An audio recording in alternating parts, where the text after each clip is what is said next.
insonlarga berilayotgan motivatsiya haqida. Gapiraylik.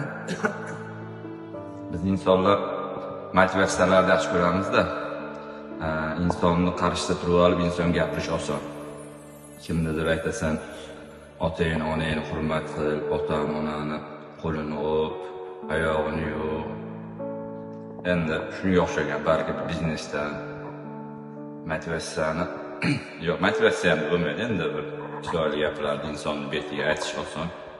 Uni o'zingga, qalbingga, o'zingga aytish boshqada. O'zingga aytganingda, qalbing bilan gaplashganingda o'zim qila olyapman bu ishlarni. Aytib o'rish osonda birovga. Mana qilishga.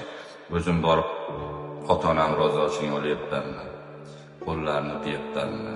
Oyoqlarini yuvayapmanmi degan savol qachonki odam o'ziga bergan paytda boshqacha bo'ladi. Shuning odamlar o'zi qalbi bilan, ruhiyati bilan, o'zi bilan o'zi gaplasha olgan odam eng kuchli odam bo'ladi. O'zini o'zi tarbiyalagan odam. İnsanlar tarbiyalash harakat qilish kerak emas. Odam inson o'zini o'zi tarbiyalash kerak.